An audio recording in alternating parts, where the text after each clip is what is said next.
I'm Sven Masterson, and I help men become unstuck, unshakable, and unstoppable. And in this video, I want to talk to you about some uncomfortable subjects, specifically uncomfortable subjects for men, husbands, fathers, etc. Boy, where do we start? There's so much I want to say to you, and I feel like I could spend an hour on this topic, and I don't think you're going to want to watch an hour-long video. Let me start a few years back. I'm 50 years old. I've been married for 30 years. I've been a father for 28 years. We have 6 children. We are an average, middle-class American family. I spent 25 years as a software developer and architect before becoming a men's coach and author. And in that time, like a lot of kind of common middle-class American families, we had a friend group. We had people we knew from our homeschool circles, people we knew from faith circles at the time, neighbors, people that we got together with that our kids did things like ballet and sports with. And about 10 years ago or so, a lot of those families just started blowing up. And they started to experience just total destruction. And what was scary was these were families like ours. These weren't, families with people with substantial vice or substance abuse problems or infidelity. They were just average families, average marriages, people that by all outward appearances had the same struggles and challenges and difficulties that we all have in decades of marriage and family. And we started to notice that these started to fall apart. Now, within a 15-mile radius of where I sit telling you this story, I can name 3 families that we, just in that circle, that are no longer. They're not together anymore. Their kids have all gone separate ways. They don't have good relationships. Their marriages are over. The men would say that they are somewhat homeless or semi-homeless. They lost their family home. They lost half their assets. They lost seeing their children when their children were still minors, and now as adults. Most of these families they're scattered. They're not just not together. They're not relating on a lot of levels. It's been really horrible to watch. And back then I thought, man, this is kind of a fluke. And I was irritated to watch it happen for their sake. And at the same time, I was experiencing my own marriage conflict. Now, our family didn't end up that way. And I'm very fortunate about that. And I realized that one of the key reasons that didn't happen is I had a moment of accidental clarity where I came to a conclusion that maybe I'm not my best self. Maybe I have some work to do on me. And boy, am I glad I had that moment, because until then, like a lot of people, I walked around kind of in a perpetual state of, what is wrong with her? When is what I'm doing ever going to be enough? When is my wife going to stop critiquing me? When is she stop going to feel like an adversary? I had a very outward looking way of being that was deeply frustrated in who and how my wife was and what I felt like was missing.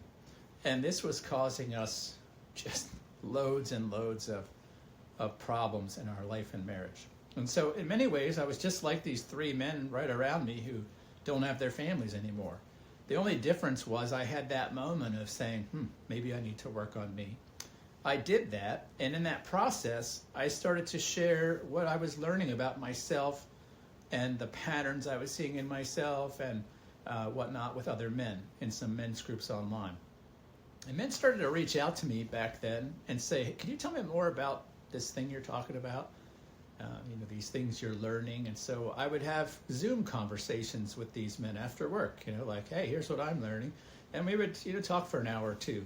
And these same men started to report back to me, hey, this is really making a difference for me. My life is changing. My marriage is improving, and so forth. And at first it was just 1 or 2 people because I was just part of online groups, and I thought, yeah, that's cool. But then it started happening more and more. People started to reach out. Hey, can you, same pattern. Can you tell me more? Tell me what's going on. What you're talking about here when you put these posts in these groups and whatnot. And this grew to a point where it became like 1,000 hours of time per year that I was talking to men, after hours about life and marriage. And the men who were kind of willing to look at themselves the same way kept reporting total turnaround in their person and in their relationship. Now, not 100%, because we are still married to other people who have their own desires and fears and dreams and goals and decisions, but the vast majority of these men were experiencing really good outcomes for themselves. And so, to make a long story short, I ended up accidentally becoming a men's coach in the process and mentor, and then I went on to become an author. And as part of that practice evolved and emerged over those years, part of my process was writing blog posts. And over those years, I met a lot of men who had been called a narcissist by their partner and who were really troubled by this. And a lot of these men, kind of like the 3 men I mentioned to you earlier, had been called a narcissist, either by their wife or indirectly through their wife by a counselor, a therapist, a friend group. And a big component of these families coming apart, including men I've talked to over the years, has been the introduction into the mix that these men are a narcissist. So what I want to talk to you about today is this phenomenon about being called a narcissist, because one of the things I've discovered in now a decade of talking to people is how unaware men are of their behaviors and how painfully unaware they are of how those behaviors match definitions for narcissism. And so when men are called narcissists, it's deeply disturbing to most what I would call good average men. Most kind of family men who get up and go to work every day to try to put food on the table and take care of their families. When they are called a narcissist, they just kind of throw their hands up in despair. They're already walking around generally frustrated, kind of living without a solid sense of alignment. They're not immoral men, but they're also men that feel like, they're essentially just security guards, cash machines, handymen. They don't feel oftentimes like they're even living their best life, and so they're already living in a place of feeling largely depleted, unappreciated, not respected, and then on top of that, they're called a narcissist, and then usually within about 2 years of that, their family is kaput. It's gone. It's split up. They're divorced. They don't have half their assets. Their time with their children is limited, etc. Now, I'm not saying that to scare you, but I do want to share that with you to be sober, because a lot of men don't see this coming. And this is not a fluke. This was something that I started to see, a decade ago, but I've seen more and more and more and more as I've talked to men over the years. And so there was a time where I wrote an article for my blog about this phenomenon, like, hey, a woman's calling you a narcissist. What do you do with that? Why is she calling you that? Are you one? What do you do with it? And it was just an article. I write blog articles all the time. It's part of just what I do in my work. And I noticed over the years that blog post is getting like way more traffic than others. And I started to realize just how often men, just common average men, are being called a narcissist. And, I come from 25 years of IT, specifically IT in the web space. So I spent most of my career building, fixing, maintaining, enhancing web applications, internet technologies. So I'm not a stranger to how things like social media works, algorithms, this kind of thing. And I started to notice, this has the potential to be a big problem. Because here's how it works, right? You have what look like to you as a man kind of common, everyday, vanilla arguments with your spouse. And I had these too 10 years ago. And there's a lot of misunderstanding, there's tension, there's conflict. You feel like you patch it up, everything seems like it's okay, but it's this pattern. It's kind of like conflict, repair, conflict, repair, conflict, repair, right? I thought this was how marriage was supposed to be for most of my adult life. It's how my parents were, it's how most people I knew were, it's how my marriage was, past tense. And so you have these conflicts, and now I want you to picture that then your wife, she goes out to, dinner or drinks with some girlfriends, and she comes home, she's a little bit cold, she seems a little agitated. You ask her what's wrong, she says nothing, kind of sharply, and you say, oh, here we go again. And so you get upset because you think, she's mad at me, what have I done now? She seems to always be mad at me. You start off and you're kind of typical tirade, when's everything I do ever going to be enough? How come no matter what I do, you always find something to critique? Maybe you have no idea what that's like, but most men I know have had some season of their life where this is the pattern, right? And so then you come to find out over the next few weeks, in the next argument you have, the next big blowout, your wife says, you're a narcissist, or I think you're a narcissist. You see, when she went out to dinner or drinks with her friends, she's talking about marriage, what's not going well. She doesn't feel particularly seen. She doesn't feel appreciated either. She doesn't feel like you really get her, that you're very responsive to her complaints, to what she's feeling. And she tells her friends that, as most friends explain, deep friends, like, hey, here's how I'm feeling about my life. And one of her friends, who happens to be kind of focused on this subject, suggests, you sound like a narcissist. And the thing is, she's not necessarily wrong. You do sound like a narcissist. Now, I'm not saying you're a narcissist. I wouldn't call these three men, nor the dozens I have met per year since then, I wouldn't call them narcissists. But when I actually step back and I look at the pattern of their behavior, what they're experiencing, what their partner's experiencing, it looks like narcissism. Now, I'm not here to call something narcissism or to not call something narcissism. That's not the point. Because it really doesn't matter if it's narcissism or not. What matters is, does the woman you are married to, is her experience of you something that when she goes and does a Google search, which she does, is my husband a narcissist? How do I tell if my husband is a narcissist? Etc. She's going to get a list of behaviors, or she's going to get a list of videos that when she watches them, you're going to look like a dead ringer for a narcissist. And that surprises most men.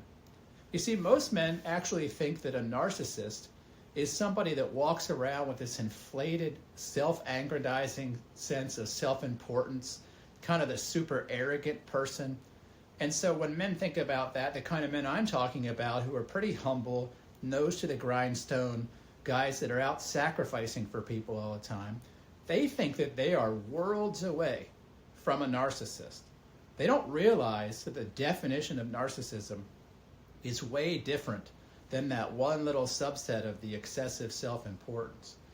But when your wife talks to friends and then does a Google search and then watches videos on YouTube, she's coming up with the broader definition of narcissism.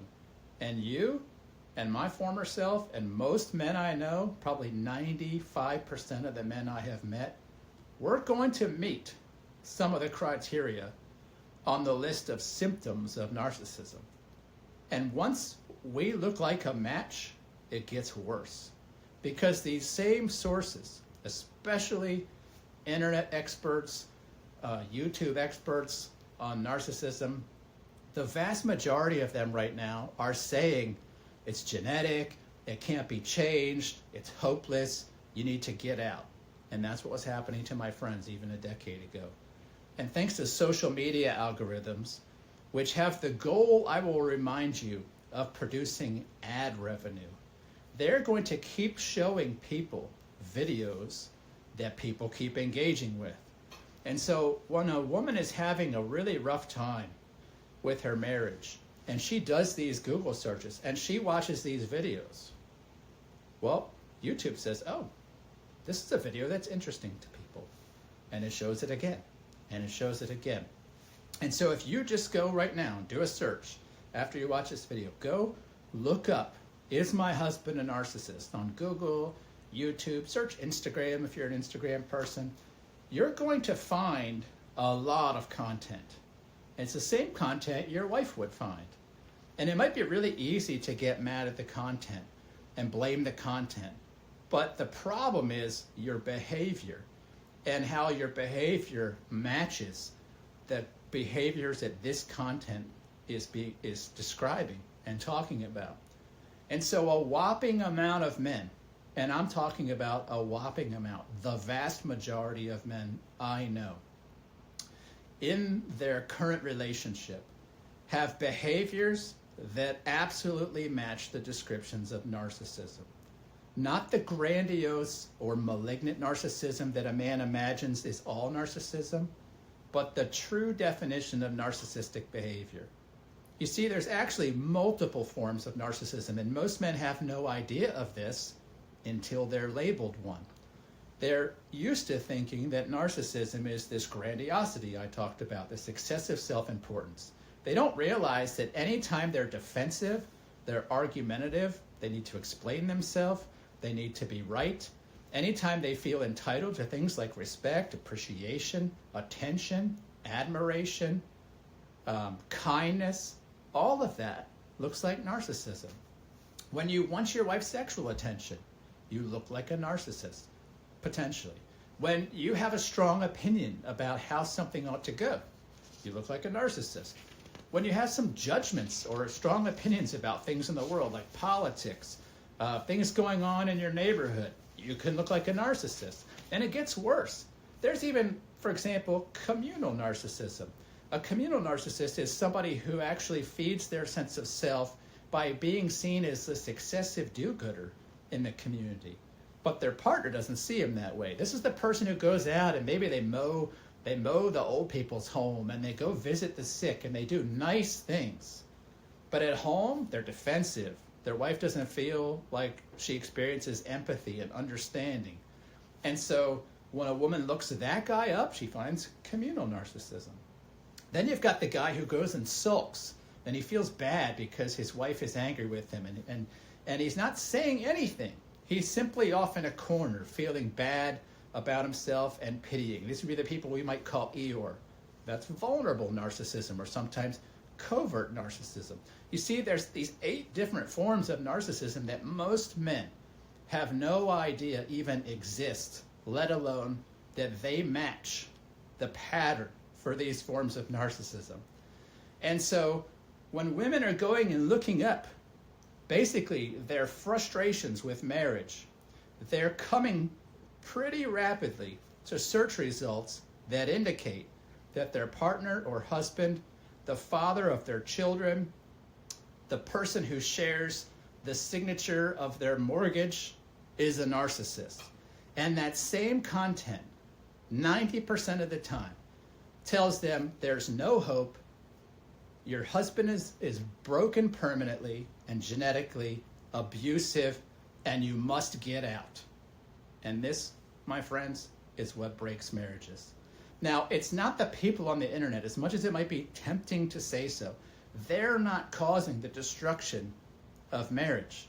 What's causing the destruction of marriage is actually a man's unhealed behaviors and how those are understood, including being misunderstood, by his partner and society and culture. And so when I discovered this pattern is going on and how social media algorithms that are fueled by a desire for ad revenue are just making this problem worse, because they're going to keep showing people the videos that get the most engagement and the videos that get the most angry comments from women who are having a hard time. And listen, I have a lot of empathy and compassion for women experiencing this. They're trying to find answers themselves, and so they're engaging with this content But because of the world we have created for ourselves, that content floats right to the top, which means that's the content people see. And so what ends up happening is we start creating a cultural belief that all these things in men are a permanently broken condition, that the only way to move through it is to break your family. And that's what's happening. And this is a huge problem, and it's kind of upsetting that there aren't more people talking about this. And so I've been noticing this for a while now, and back in the summer, actually the spring, I rang up a coach and mentor and colleague of mine, and I said, are you seeing this? Because I'm getting a whopping amount of people visiting this blog post that I wrote about this topic that I used to believe was obscure. And I'm seeing a lot of people, like at least 30 to 50% of the men I engage. And again, these are not what you would think are bad men. These are your average American husband and father, British husband and father, Australians, pretty much English-speaking nations. I run into this all over the world, that they're encountering this thing where they're called a narcissist, their family blows up, and within a couple years, they're homeless, or they're renting a new place, and they're shell-shocked. How is this happening? And so I told him that, and he's like, yeah, I do get, a lot of people who are being called a narcissist. Now, this guy, Steve, he's a little bit older than me, and he's like, when I was growing up and early in my life, we used to just be called a jerk. And now, like, the new way of calling a man a jerk is to call him a controlling, abusive, narcissistic a-hole. And so this is the world we live in. And it's really easy as a man to get incredulous that this has happened. And you could sit there and you could wring your hands and wish the world were different, that social media algorithms were different, that women didn't do Google searches. None of that is actually the problem. And a change in those things is not the solution.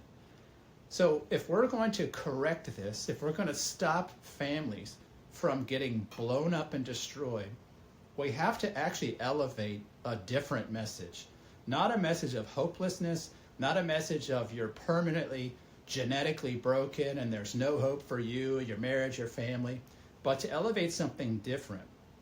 And so the interesting thing about this is both Steve and I, we've worked with men for years with these root behavioral problems that are called narcissism by lots of the world, that we've actually come to see men healed. I'm one of them. My marriage was like this too a number of years ago, and it's not now, and it hasn't been in a long, long time.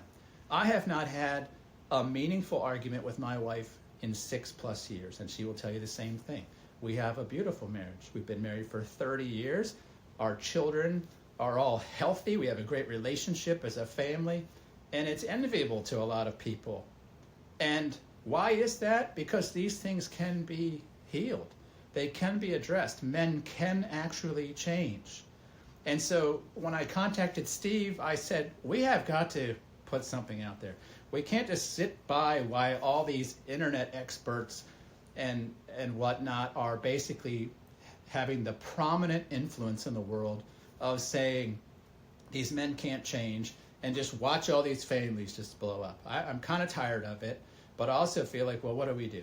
So I invited Steve, he lives in Colorado, to fly out to my house, and in August he came here for a few days, and we sat down, we hired a videographer, and we filmed a robust course that goes all the way through, kind of from the problem to what's really going on, to how to address those problems in men as much as possible via a course message, to turning things around. Now, this QR code that's been behind me the whole time, that is an invitation to that course.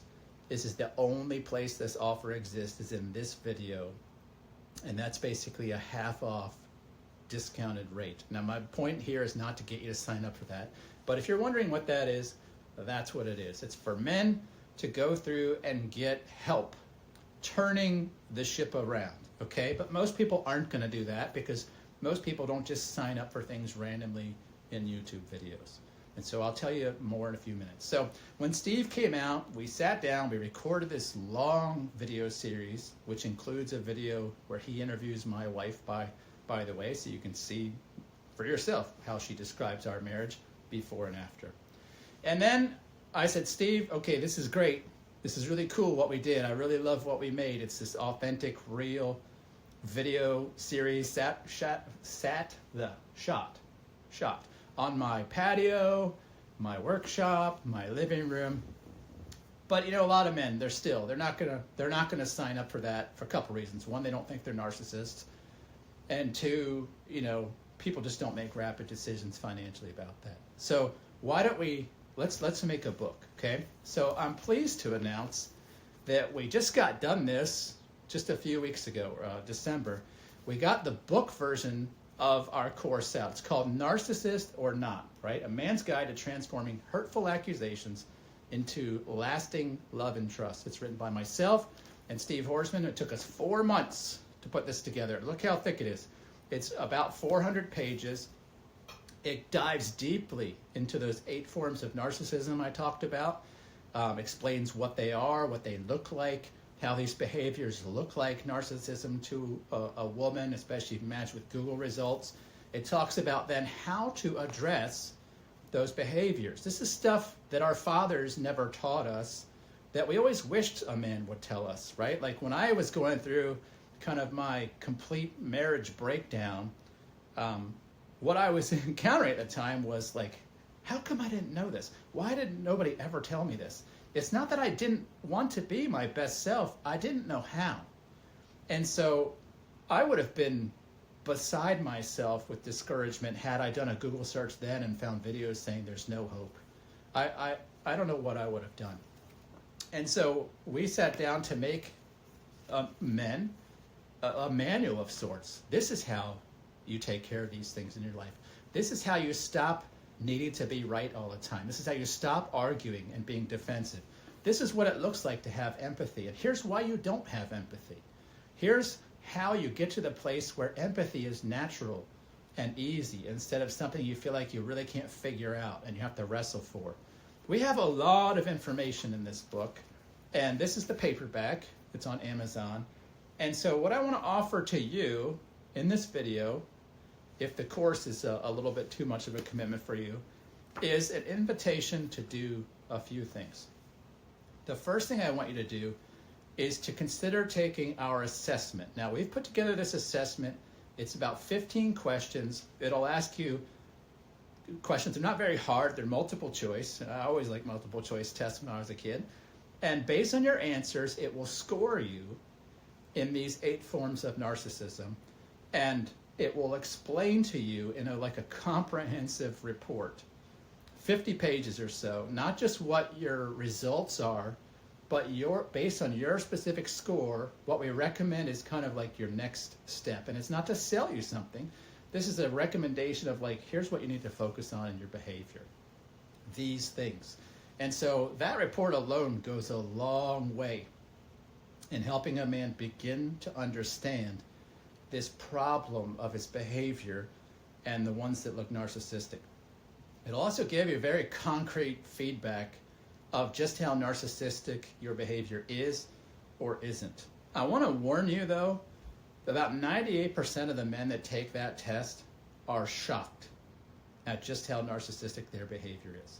Even men that score low generally have one area, sometimes 2, that's moderate or high. We get a lot of men that are very high, and it's always a surprise to them because these men don't know, most men don't know, this is the problem, just how bad our behaviors are and how much they're matching these patterns of narcissism. And so this assessment will help you get a very concrete, clear set of feedback and a score. And so in order to give you that opportunity, I'll put a link below. That assessment is $15, and it comes with, not the paperback, unfortunately, which costs more than that just to print, but it comes with the ebook version. So if you go to the link below for the test, you can take that, you can get that assessment and the book for $14.99, okay? Now, I'd love to be able to offer it to you for free, right? But this thing, like I said, it took 4 months to write. that assessment was a huge technical effort, and that's what, as a guy who came from 25 years of software development, it took a lot to build that in a way that would be easy for your average person to take it, and we just need to recover some of that. It was 4 months of a lot, like sometimes 60 hours a week of writing and building, and we feel like we want to offer this to men, but we can't do it for free. However, I realize some of you may not be in the spot where you have funds to give to something like this. And so on the same page with that robust assessment and book for $15, you'll find 8 individual tests that'll test you in each of those areas of narcissism. They're just going to give you a score. They're not going to give you any robust feedback, but they'll at least score you in that area, and they're free. Okay, so I would still recommend, if possible, do the combo, get the book and the big, robust assessment, and you won't be unsatisfied for doing it. But if you can't, take the 8 free ones, or take one that, particularly gets your attention. That's the first thing I'd like you to do.